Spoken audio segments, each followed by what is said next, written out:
How's it going, everybody? It's me, Shane, and I'm here to give you an unexpected Mushoku Tensei Jobless Reincarnation episode review and recap. This episode is episode 24, Eris the Goblin Slayer. Yes, and before I get any further, please give me a like, a comment, and subscribe. And just all those things really help out. Trying to get all the way up to 200 subscribers. I'm dumbfounded. You can tell I'm dumbfounded. This was Shadow Drop today. And today, Tuesday, the eve of Stone Cold Day, of course, March 15th. Just this episode was actually we were told that we were going to get this, but we in the West, I didn't expect us to get this because this was going to be a Blu-ray extra on when the Blu-ray of Mushoku Tensei comes out, because the Studio Bind and the creator of Jobless Reincarnation said, yeah, you know what, we're going to do a special OVA of when Eris went Goblin Slayer and show you what happened there. And there's a lot of story in this. This is one, I missed Eris, I missed the show, and this episode once again not only gives me the feels with remembering everything that comes along with this show and everything that I know will and might happen in this show, but just why this is in my new top 10 anime. You know what? I'm gonna have to do a new top 10 list. But don't worry, there's a lot of extra stuff coming along on this channel, but you're not here to talk about that. We're here to talk about what's going on with Jobless Reincarnation, Eris the Goblin Slayer. It's very hard to not think of Goblin Slayer the show when you think of Eris the Goblin Slayer. And actually, when she first said she was going to do that, Rudeus had that same thought that we all did about Goblin Slayer the anime. So it is confirmed that Rudeus is from our world and he has seen Goblin Slayer. And he's like, oh no, oh no. And he actually asked Ruger to follow her. If you remember, this is in the same how do I say that? This is going side by side. This story is when Rudeus met up with his father Paul for the first time. So that episode and this episode happened exactly at the same time. And just wow. Just whew. So the gang is in Millis, right? Well, we see our intro for this. If you haven't seen the new Candyman movie, or if you've seen the trailers for it, and I'm not saying that name 3 times, but if you've seen the trailers for it, you see the stop motion kind of paper and puppet style. Very well done. I believe there's another movie that's done this the same way. I cannot think of it. Not Coraline, but there's another movie just like that. Oh no, it's not a movie. Resident Evil 8 did the same puppet and paper style for the intro of this episode. And you see a young boy is born, and you're thinking, oh man, it must be Rudeus. No, the father and the mother get murdered while this little boy has wandered. And he wanders the streets, and somehow he ends up in Millis. And then a royal consort caravan stops, and they choose the boy. And for once in the boy's life, he starts to feel a little bit happy because he's dressed up. And then he's taught magic, and his magic is amazing, and he continues to smile. Now, this kid, his name's Cliff, and he's about the same size as Rudeus, right? On the same height and everything. I'm gonna say this right now. He's basically a cocky Rudy, and you probably think it's a Rudy's cocky. No, he's not outwardly. He might be confident. He's very confident, but there's a thin line between confident and cockiness.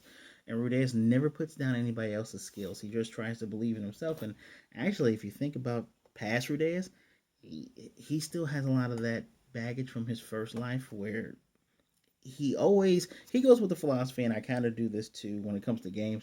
You know, this opponent might be stronger than me. I'm gonna be cautious. Then once you realize what's going on, then he comes up with a plan and he executes the plan, and then realizes the plan is gonna go wrong and throws away the plan and does whatever he needs to do. Shout out if you understood where I got that line from. But yeah, we even get the Milius song in the intro, the full intro, where we have Eris walking about. She has a little blushy face, and she's in the market, and she, runs after a cat that she sees. The fact that she is very animal like and very she's it's really hard to describe Eris without without first looking up a thesaurus to try to find the words because this I'm coming fresh off of watching this. So she follows this cat. The cat leads her to armory, blacksmithy. She's trying out swords and everything because we you all know Eris loves herself some swords. Pause. And she hears some a guy that's this guy comes is trying to go into a bar but gets kicked out. And you see an X on a sign and she kind of looks down and reads it over. Now remember, Eris can't really read all that well. Rudeus did teach her some things. She can't read all the things, but it looks like to me that that sign is basically saying no demons allowed. That is I love how the subtlety of Jobless Reincarnation so good, so good because that plays a factor throughout this entire episode. So she walks by. She sees the toll to get into the city. She sees demons are trying to get in, and the demons have to pay more toll. And they're like, "Why do we have to pay more than other people?" And the guy goes, "Shh, that's just how it is." And they kind of reach for their weapons, and the guards come and take them away. Now, there's a long line of other demons that's still trying to get in. Again, this is laying down the foundation for something that initially you wouldn't pay attention to. So she sees the Adventures Guild. She goes in, and there's a very well endowed desk lady there, and it catches your eye not just because of how she's dressed. We only see her from here on up, and she's very well endowed, but it catches your eye because this isn't the kind of anime that she does that. Yeah, it has some etchy moments between the love interest, and it has some moments like when actually the episode that runs in congruent with this, where Rudeus was looking at the lady's panties over his head. But we don't get a lot of in your face stuff like that, except for the one young lady who Rudeus had her panties on his face. Which, fun fact, I found out, and you're probably not going to find this out unless you read light novels. I found out that the reason why she wears that armor is because her sister was actually sexually assaulted throughout the whole mana catastrophe. And so what she does now, since her sister wears this very big gown to hide herself, and her sister was actually more well endowed than she was. That's why they assaulted her and not, not the skimpy wearing clothes wearing now. She wears those skimpy clothes to draw attention away from her sister and onto her. Very interesting backstory there. I digress. Eris is talking to this woman because she wants to goblin slay. She wants to hunt goblins. And the woman tells her, yeah, sure, you can do that. Remember, you got to bring back the left ear to show proof. And with every goblin ear, you get one bronze Millis coin. And throughout this time, there's a kid in there who is causing a ruckus because he's with this other adventuring party. And he's saying, hey, why don't you take me? They're like, you're not high enough rank. And he's like, I'm just as powerful as an A rank. And when they try to turn away, he grabs the main guy's wrist. And he's like, all you guys do is just have swords. I can be better than you. Fun fact throughout this episode, Eris does not notice Rudeus. Rudeus has been following her this entire time. And he is in a corner somewhere watching this. And he's about to step up because the guy picks up Cliff by the shirt. And he's like, all right, let's see what your strength is. Let's see what you can do. Before Rudeus can even do anything, Eris steps up and says, stop that, you're acting childish. They look at her sword, they look at her red hair. Without saying a word, they're like, man, this place has just gone to a daycare. But they have sweat drops. They know who she is.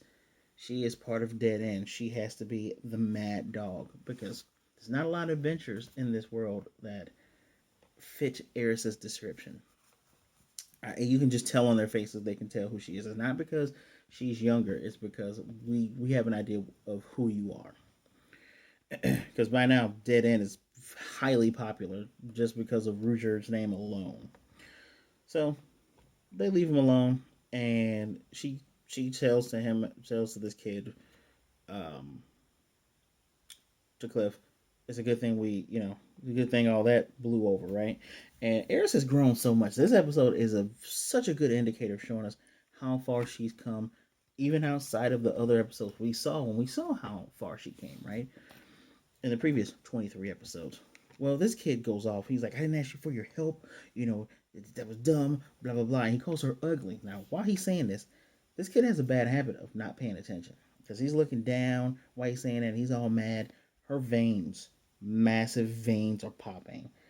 And he turns and look. When he finally looks up at her, steam is coming out of her mouth, and just like Rudeus, without a hesitation, clocks this kid.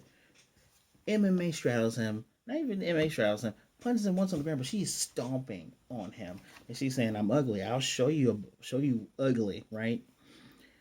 And it's super gruesome. We see a letter on the wall fall down. I don't know if we were supposed to notice that because we can't really read the language of this world. So without translations, there's no translation. Just kind of zoomed out just so we can hear the bone crunching, intestine stomping of Eris on Cliff. So now we're outside and she's walking and he's following her. And he's like, "Hey, I'm sorry about earlier. My name's Cliff Grimmore. What's your name?" And she kind of turns and looks at him, kind of gives her humph, and keeps walking and tells him her name is Eris, right? And he's saying, "Well, look, I can support you from the rear," after she already declines from making a party with him. And he's like, "I'm a good mate." She's like, "No one's better than Rudeus." And he's like, "Well, my skills are above average." And, she stops for a minute. You can see it on her brow. She's like, "This kid is not going to leave me alone. He's not going to go away." She says, "You know what? Fine. Come with me and show me what you're doing." We are quickly greeted to Eris fighting maybe half a dozen goblins, right? And when I mean half a dozen, it's these goblins don't look anything like the goblins or giant goblins or shaman goblins. Yes, I watched the first episode of Goblin Slayer. Of the goblins from Goblin Slayer, they look pretty much like rough and tumble D&D goblins. Like, they are not going to play around. And she's clashing with them. And this fool is doing his spell, doing his incantations. I am so not used to that because not just with Rudy, but remember with the Dragon God Orsted, these guys don't necessarily. They only use incantations for healing and for the strongest spells. And this kid's doing. He does Exodus Flame, cool name, amazing big fireball. Eris gets out the way. He hits all the goblins. They're all in a pile, scorched. And so she goes to grab the ear. It comes right off and it's crumbling. And she's like, ugh. And, he's like, "Yeah, that's amazing, right?" And she's like, "I don't need you. You can go back now." She's unimpressed. She goes to the river, the lake, to wash her hands. And she walks away while he's talking about how great his magic is and, blah, blah, blah, blah. And then he runs up behind her and says, "Look, more than a few goblins are more than a challenge for you." She instantly backhands him. I'm talking Vegeta in Super Broly movie backhands. And he's trying to, uses healing on his face. And, you know, she's like, "Look, you trying to show me what you guys are not going to help with goblins or whatever. We'll just go over here or whatever." And he's like, "Well, how about the forest?" And Eris is very mature and smart. She says, "Look, we go to the forest, it's going to be night, and we're going to have a hard time getting out." And he goes, "Well, no. Are you afraid?" Of course, this goes to Eris and going, "All right, fine." Instantly. It wasn't even a moment delay. It was like, "So you're afraid?" She's like, "All right, let's go to the forest." This is going to end badly for him, right? And it actually does end badly for him, but I got a feeling. Anyway, um, so we're in the forest now. There's a lot of sounds going on, and she stops. She goes, "By the way, are you keeping track of which way we came in?" And he's like, "No." She's like, "Okay, we're lost." Very matter of factly, no panic or anything. She's like, "All right, we're lost," and she's like, "Why don't you fly up into the sky and look and see where the city is?" He's like, "I can't do that." And she's like, "Rudeus can." And she's like, "You know what? Fine. Maybe we'll find some other adventurers. There has to be some in here." He's like, "All right, cool." And he starts walking. And he's like, "Why aren't you moving?" She says, "Quiet for a minute." She closes her eyes. She listens. And she can hear the wolf on one side, the insects and birds on the other, and then we can hear through her swords clanging. She's like, "This way." And he's like, "Oh, what did you do?" She's like, what did she say? She's like, "I can sense their presence." And he's like, "Did your teacher teach you that?" And he's like, "Yep, Rudeus is amazing." Now, I have no clue if Rudeus actually taught her that, or if that was Ghislaine that taught her that. Gillian taught her swordsmanship. I'm pretty sure Rudeus probably taught her to calm down and listen to her surroundings. Anywho, she makes him get down. There are initially three of these assassins, mouths covered, hoodies, blades. They looks like they're attacking a female knight dressed in blue with a young girl who has diamond eyes. Right, she has these diamond eyes, blonde hair. Kind of reminded me of Nia from Gurren Lagann. I'm gonna say Tingatapa Gurren Lagann, full name. Um, and so they're just the Knight Templar. This is the kid tells us that's a Knight Templar, and those guys are black assassins of the Pope. Even I can't fight those guys. We should just go. And the Knight Templar is just like, hey, I gotta stop these guys from fighting. Blah blah blah blah. And no, she gotta stop them from killing this girl. She's wondering, you know, why you're doing this. I believe so. Let me check real quick. Apparently, Cliff explains that the girl is probably one of those special kids, kind of like Rudeus's little I can't remember the guy's name. The guy that went crazy over Rudeus's sculpture, or should I say statue that he made of Roxy, and she's one of these special kids, obviously. But Eris tells him, "Well, we can't really run away because we can't really run away because they already know we're here." So she says, "Just stay here and hide." This is when animation, already great animation, kicks it up to 12. Because she rushes in with her blade, cuts one guy in half instantly, just blood everywhere. No guts, but just blood. This guy's bisected in half. Ends up fighting with another one, gets her blade in there. And when another one comes up from behind, the knight tells her their blades are tipped in poison, so you gotta watch out. She makes sure that blade's stuck in there, backflips over, grabs it, cuts the guy in the face, kills the other guy, and apparently there's two left. One tells the other one, "Run out of here. Just go and get." And he fakes that he's gonna fight Eris, but goes after the kid. And the knight stands in the way. Her helmet's tossed aside, but Eris was right behind him with that blade, just right in his lower back. Just this guy's just done. Amazing fight scenes. Just it's amazing in an anime where it's swords and spells and everything like that.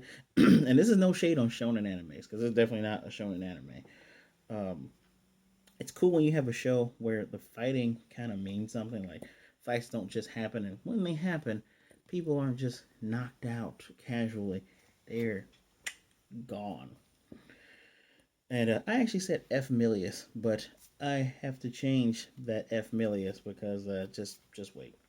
So the blonde lady, she thanks her. The little blonde girl, she's been hiding behind the knight the whole time, and she says, "Well, I'm in your debt. My name is Teresa.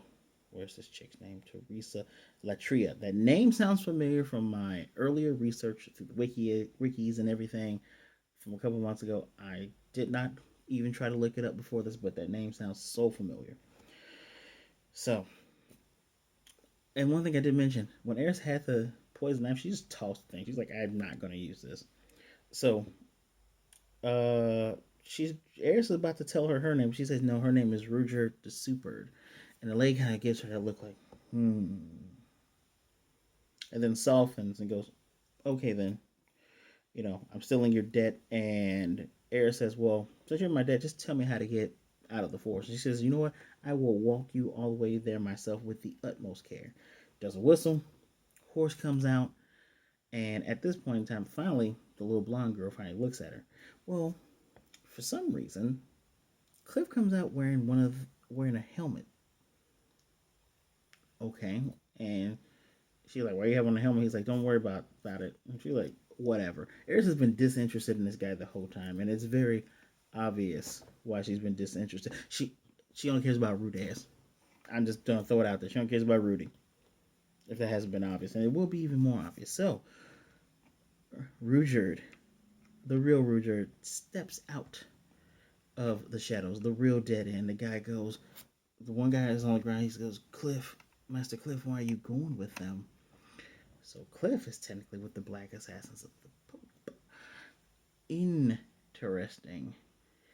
Anyway, we have Richard asking, "Why are you all trying to kill the girl?" And he says, well, if you're Richard, he's like, "Why are you with them? The Knights Templar, the people of this country, the Millis people, they are trying to get rid of all demons." He's like, "Why don't you join up with us? The current pope actually wants to work with demon people." Unfortunately, before that guy can say anything else, he's dead. He died. He finally dies, succumbs to his wounds. Now, as we get into the city, the young girl says thank you, One-chan. So thank you, big sister. That's how they do it in Japan. And Eris is like, all right, this is where we part ways. This guy, Cliff, gets on one knee, extends the hand, and says, "Will you marry me?" She's like, "Excuse me? Absolutely not." Hold on. I need to keep going through here. Absolutely not. And by the way, I love the beautiful transition because now the daytime afternoon is slowly going into the evening. And he thinks that her and Rudeus are. He's like, "So you and your teacher are," which they aren't, but they are. If you guys who are current, yeah, you know, yeah, they are. And he says, "Well, tell me what kind of person Rudeus is." And she says that he's amazing. He can cast spells without even speaking. And the kid goes, "Well, I'm angry." He's like, "That's not true. Like, it doesn't. No, even if he could do that, he could. No one can have more spells and more amazing than I can."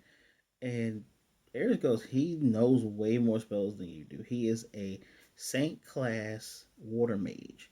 And she goes on and on. And she says, he even beat a North Saint by himself. Well, she wasn't. She even says, "Well, I wasn't there to see it, but I heard about it." And she goes on and on. The kid is looking down. Remember, this kid's one big problem. He's never paying attention. He's always looking down and just being full of himself. And he's like, "Well, I think I could take out one or two."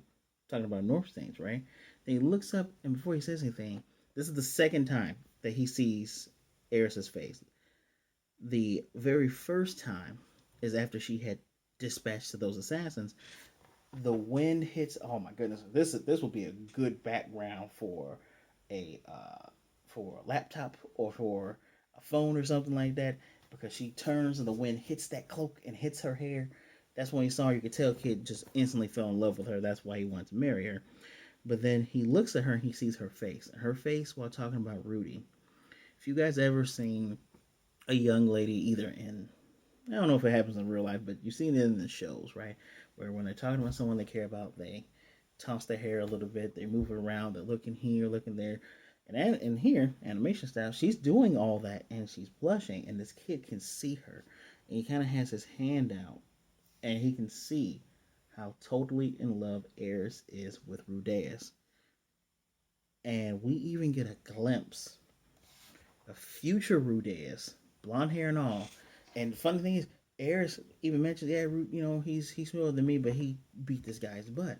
We get a future glimpse of future Rudeus, taller than Eris, and her looking on at him, doting over him. And the kid just kind of gives up and just goes, "All right, I'm gonna be going." He's sulking as he leaves, and Eris, all ignorance is so much bliss because she's so blissfully unaware, doesn't even give a damn that she has crushed this kid's heart on top of already crushing and beating his butt earlier. And Ruger's there. She's like, "Hey, what are you doing here, Ruger?" He's like, "Oh, I had some errands. My errands are done now." And he's all smiles and everything. And the kid already took off the helmet. The helmet's on the road. And she's saying, "Hey, let me tell you about my day." And she goes to tell him about the day, but of course, he's watched the whole thing. He would have intervened if things became too much, but she's also technically his student as well, and he's let her do her thing. Meanwhile, this kid Cliff, I tell you, the parallels. Well, I mean, the parallels between him and Rudeus are keen because he is born to this family. But unfortunately, he lost his parents. Well, We don't really know 100% sure what's going on with Rudy's family. I do, though. He has this great magical power.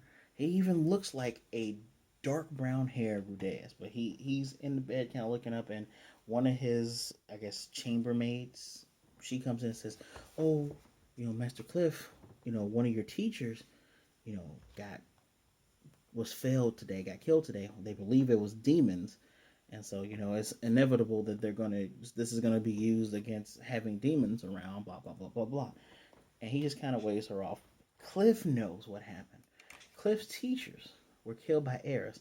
If your teachers, who you said you can't stand up to, couldn't beat her, and she says how amazing Rudeus is, what chance do you have? That is all said without being said. One of the great things about this show. And we didn't get a glimpse of finally connecting this episode with the episode that is side by side with where Eris comes into the room to tell Rudeus about what happened, and she sees that he has that mark on his face from his dumbass father Paul. I forgive Paul, as you all know. I just have to throw that in there because this is past Paul, and the argument that left Rudy feeling like complete and utter shit. And we go from that. We go to this other kid. We go back to Cliff, and he's back at his desk writing. He kind of looks up and goes, "Rudeus, will Cliff be a problem in the future? Will this be an anime only thing? Probably not. I think this is something that has already happened in the light novels. I think we're also going to get an Eris focused light novel, but yeah." And that's the end of this episode.